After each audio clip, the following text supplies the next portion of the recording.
Our next speaker will be Katherine Lawter. She is speaking for Candice Miller, Michigan Congress candidate. Thank you, Cindy. It's indeed an honor and a privilege to be here this morning speaking on behalf of Candice Miller, and I wish to read a letter from her. She greatly regrets that she is not able to be here. They are voting, and I'll tell you what some of the items are that they're voting on today. Dear friends, it has been my honor to serve the people of Lapeer County in the United States House of Representatives for the last 8 years.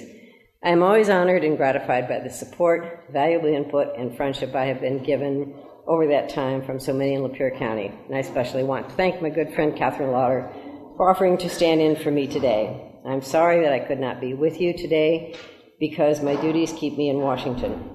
Today we'll be voting on a reauthorization of the National Flood Insurance Program, to which I will offer several amendments because it is terribly unfair to Michigan.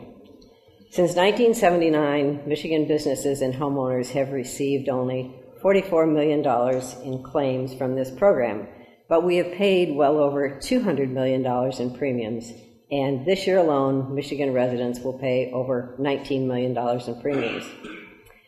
By contrast, Louisiana has received over $16 billion in claims, and yet that state's policyholders pay 40% less on average in premiums than policyholders in Michigan.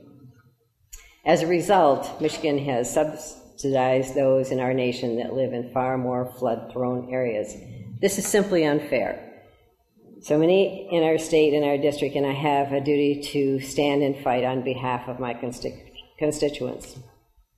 This is an incredible and important time to serve at the federal level because our community, our state, and our nation face many, many challenges. The most important among these challenges is getting our economy growing which will allow for the creation of new jobs. Some believe this is best accomplished by ever increasing government spending and ever more intrusion into our daily lives. The result of these policies has been an annual budget deficit of nearly $1.5 trillion last year, a projected deficit of $1.6 trillion this year, and a national debt of over $13 trillion. I take a different view. I believe it is morally wrong to borrow countless trillions of dollars from our children and grandchildren to fund ever-intrusive government.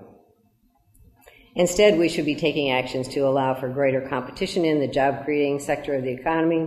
We should eliminate many needless government regulations and reduce the tax burden on job creators and families because overregulation and overtaxation continue to stifle growth. We must reduce spending to relieve the burden we are currently placing on future generations. I believe that by taking a fiscally responsible approach to government, that we can reduce uncertainty in private markets and empower the entrepreneurial spirit that has made this country great. I believe strongly that the first and foremost responsibility of the federal government is to provide for our national defense. That is in the preamble of the Constitution. In order to be true to my oath to preserve, protect, and defend the Constitution, it is incumbent upon me to ensure the defense of our nation. That means making certain the brave troops who defend our freedom continue to be the best equipped, best trained, and most powerful fighting force in the history of the world. It also means securing our border and protecting our sovereignty. Those are causes I will always support to the best of my ability.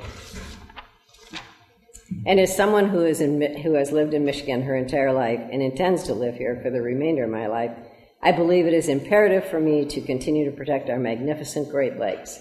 The Great Lakes represent our nation's greatest natural resources. They are vital to our state's economy and are truly the identity of Michigan. Thank you all for your presence today at this forum and your participation in building such a strong community.